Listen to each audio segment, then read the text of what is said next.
Howdy.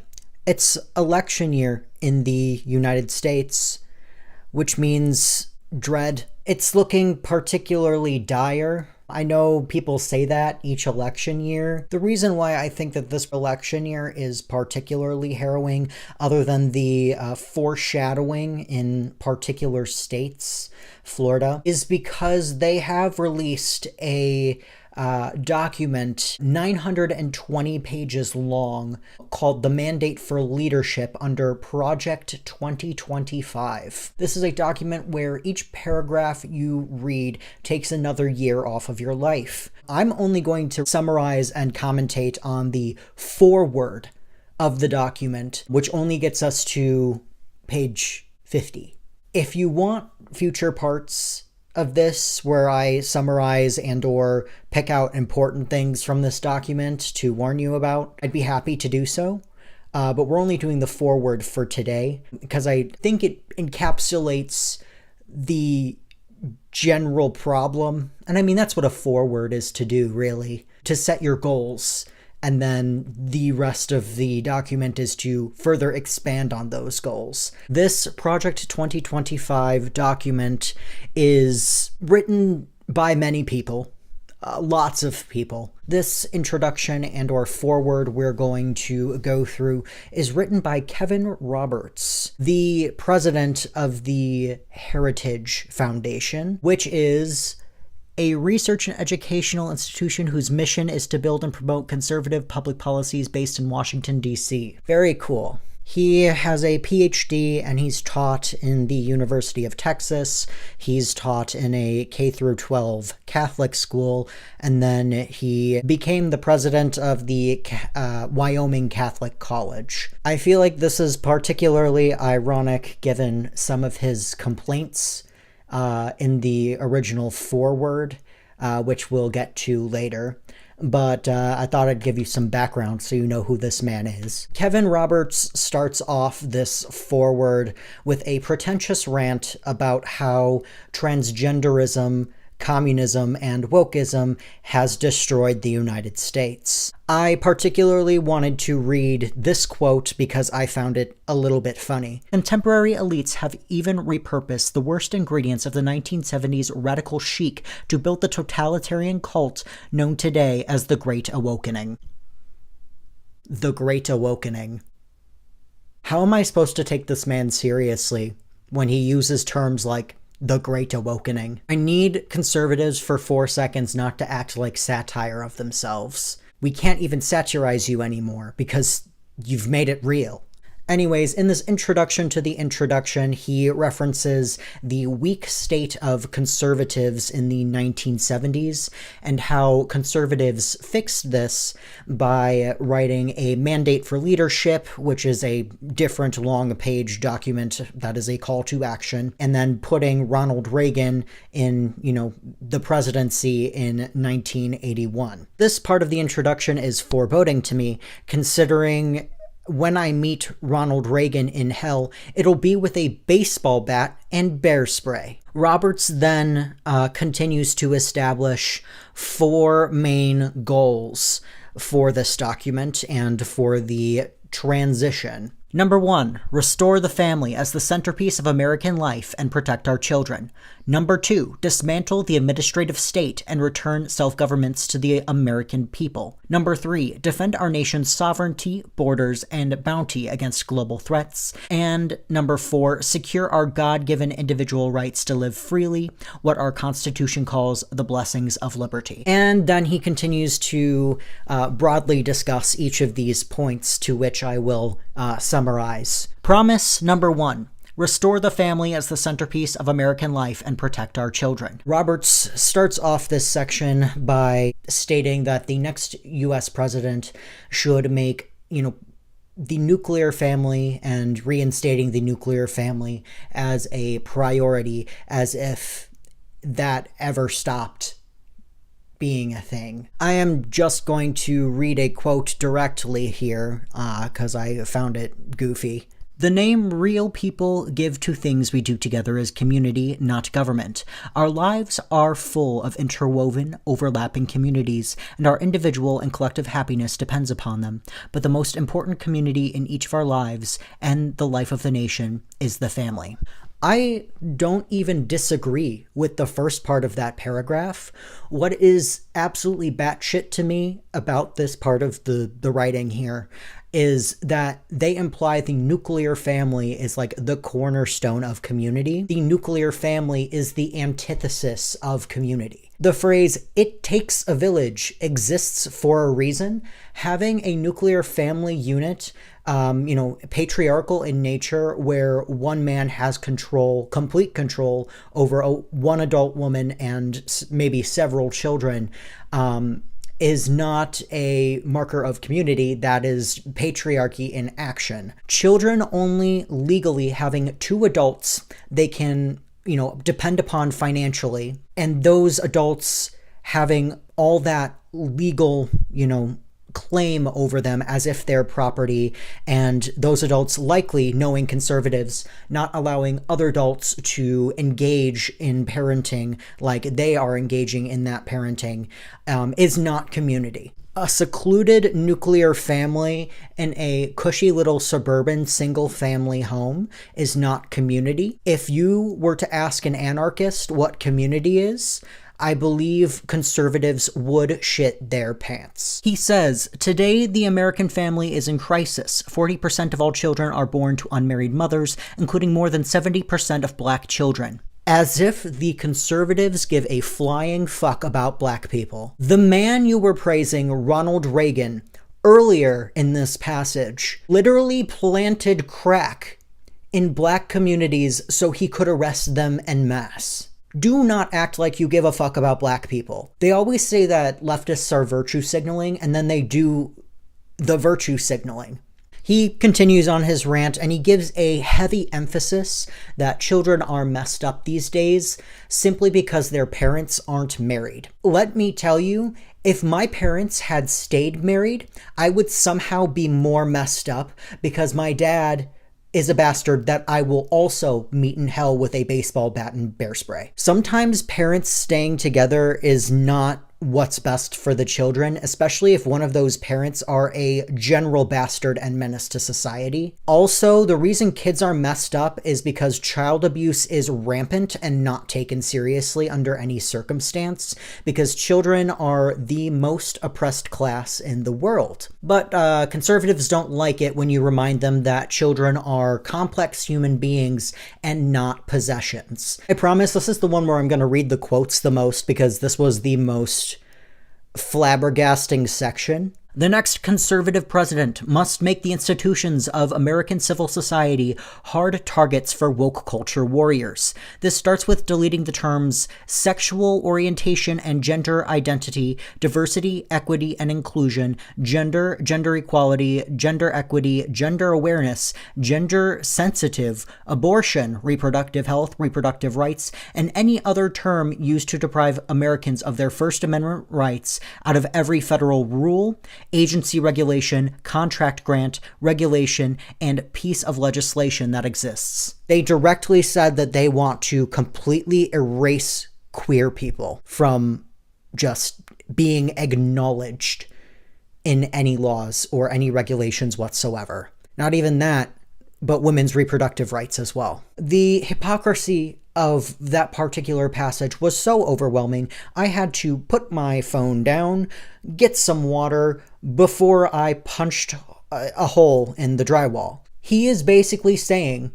that women's reproductive rights and queer people existing is a threat to their First Amendment rights, as if them erasing these things or erasing the ability to speak about these things in law is not violating the First Amendment rights. You saying that queer people should be erased from the government entirely due to their expression, due to their speech, that is a First Amendment right violation. You see, conservatives believe that the Christians' right to Christian totalitarianism is what the First Amendment means. And that's not what the First Amendment means, but that's how they've come to interpret it. They've come to the conclusion that the First Amendment right means freedom of expression and speech for me, but not for thee. Pornography, manifested today in the omnipresent propagation of transgender ideology and sexualization of children, for instance, is not a political Gordian knot inextricably binding up disparate claims about free speech, property rights, sexual liberation, and child welfare. It has no claim to First Amendment protection. Its purveyors are child predators and misogynistic exploiters of women. Their product is as addictive as any illicit drug and as psychologically destructive as any crime. Pornography should be outlawed. The people who produce and distribute it should be imprisoned. Educators and public librarians who purvey it should be classed as registered sex offenders. And telecommunications and technology firms that facilitate its spread should be shuttered. I warned you. I fucking warned you. How many years ago did I warn you? Is it 3 years that I warned you now?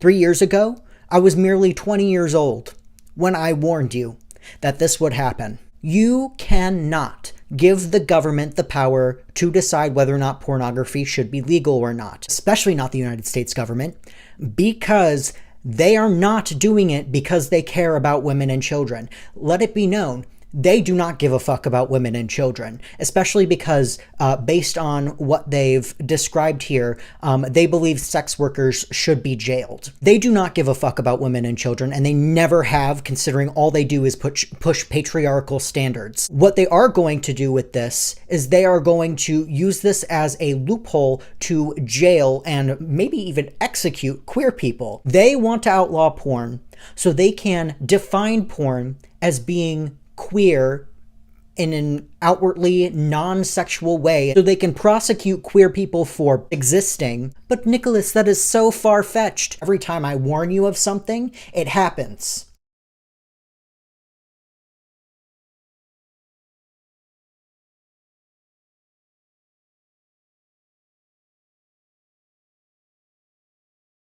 I don't enjoy saying I told you so.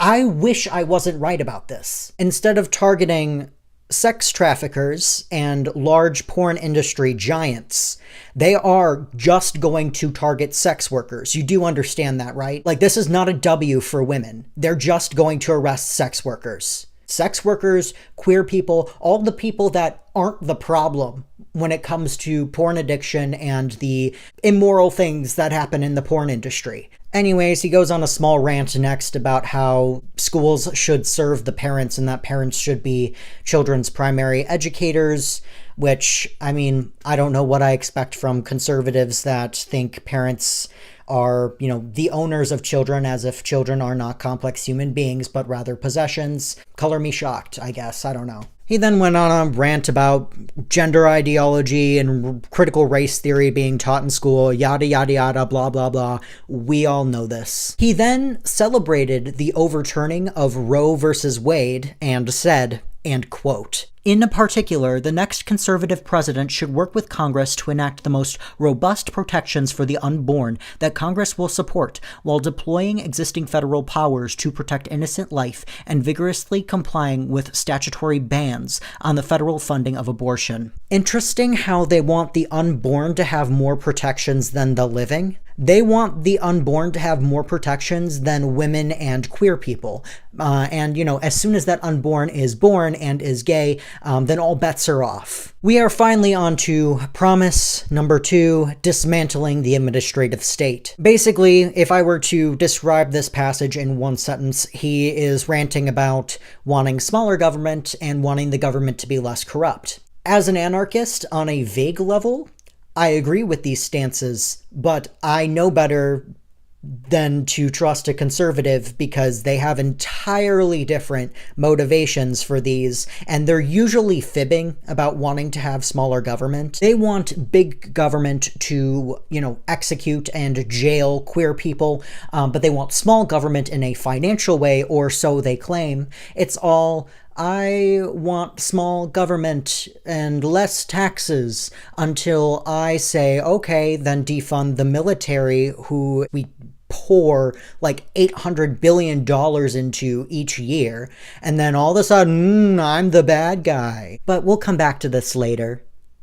He then goes on to describe how the federal spending bill process is suspicious and corrupt, and he describes how Congress and Senate have found a loophole to give their administrative unelected staff power via, writing vague laws to write the power over to them, and how that's, corrupt, which I agree with, but we never have the same motivations for agreeing. So it's a very small W that lasts for like 3 seconds. And by last for 3 seconds, I mean in the very next bullet points, he ruins our concurrence by going on another rant about how the administrative staff is the reason for wokeism and transgenderism. He completely ruined everything we could have had in our small 3 seconds of agreeance. Oh, wow.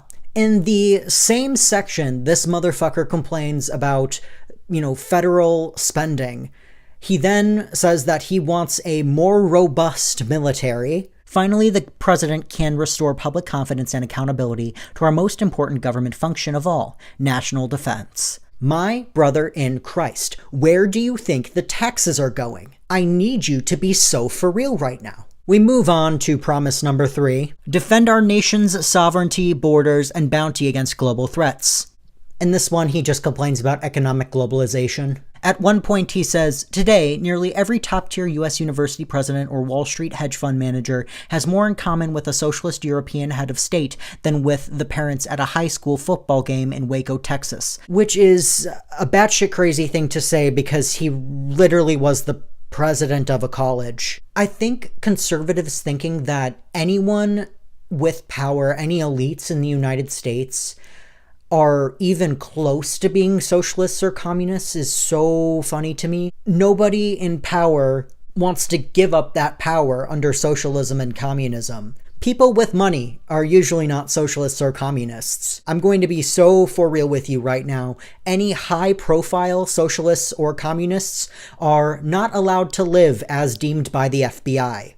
So I don't know what the fuck you're talking about. If you met a real communist, you would shit yourself. He then goes on to complain about open borders policy, which I'm an anarchist, so, a people known for not respecting the concept of a nation state or borders, so all I'm going to say to that is lol sucks to suck. He then calls climate activism climate extremism and says, and I quote, abandoning confidence in human resilience and creativity in responding to the challenges of the future would raise impediments to the most meaningful human activities. My brother in Christ, it was 60 degrees on Christmas in the Midwest. You can endure some fucking impediments to ensure we all won't die. He then goes on a really long rant about how China bad, and how it's bad that we're outsourcing jobs to China, how China is stealing American data. No comment. And then finally, we're on to promise number 4. Secure our God-given individual right to enjoy the blessings of liberty. This section was really weird. Weirder than the last one, so that really says something. It was basically like a rant about how we should protect Americans' rights to the pursuit of happiness so that we can flourish. But really, it seemed like this was just a gateway to have another rant about how communism bad. I need to read this quote because I'm still flabbergasted that this made it in there. Left to our own devices, the American people rejected European monarchy and colonialism, just as we rejected slavery, second-class citizenship for women, mercantilism, socialism, Wilsonian globalism, fascism, communism, and today, wokeism.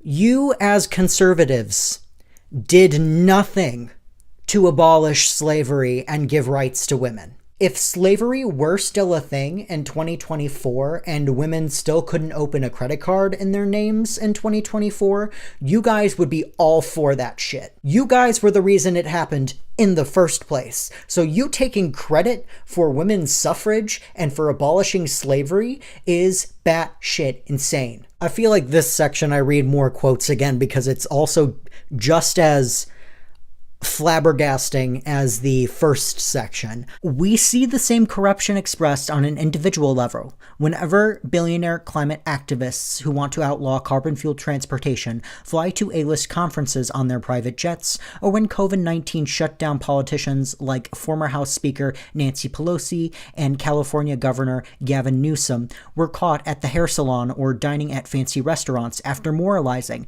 about how everyone else must stay home and forego such luxuries during the pandemic. For socialists, who are almost always well-to-do, socialism is not a means of equalizing outcomes, but a means of accumulating power. They never get around to helping anyone else. I have my own gripes about state socialists. You know, real state socialists, real state communists. But calling Nancy Pelosi a socialist is... I'm at a loss for words. A quick reminder to conservatives that liberals are not socialists, and they are moderate to center right. There is no leftist wing in the United States. That does not exist. There is nobody in power that is truly leftist. There is not a powerful leftist party. I'd say for a grand majority of this, you are complaining about liberalism, which I'm not too fond of liberalism either, but that doesn't mean I like you. What you are describing is not a leftism thing. It is a power thing, which conservatives also demonstrate, mind you. It's almost as if we should abolish power hierarchies so that this doesn't happen. It's almost as if we shouldn't allow people to be able to seek positions of power like that. Any real leftist wants Nancy Pelosi's head on a pike. This entire section was about like pro-growth economic policy and how they want to engage in less state capitalism, which they think is socialism. I will give him 1 point for acknowledging capitalist corruption, where he says it enables America's largest corporations to profit through political influence rather than competitive enterprise and customer satisfaction. This is a minor W, but also I don't trust conservatives to have the same motivations as me, especially because the motivation at the end there was entirely capitalist. So, and also I don't trust them to not be hypocrites about that, because tax policy that he vaguely touched on earlier in the passage probably includes tax breaks for billionaires. So the last section is a conclusion paragraph that acts as a call to action. He, in desperation, says that they have 2 years to get this right, and furthers his oppression complex that he thinks is real. At this point, we're at only like page 50 of 920. I think the reason why we should actually be scared is because he does actually reference a time in history where they did this. They did a mandate for leadership. Reagan became president, and then according to him, 60% of the policies were in fact implemented. 60% of any of these policies would be devastating. 25% of these policies would be devastating. If you want me to do another part or several parts of this, going through the rest of the document and pointing out the more important and harrowing parts of it, I can certainly do so. But I think the foreword is pretty damning in itself. I'm not too happy about the things that are transpiring around me.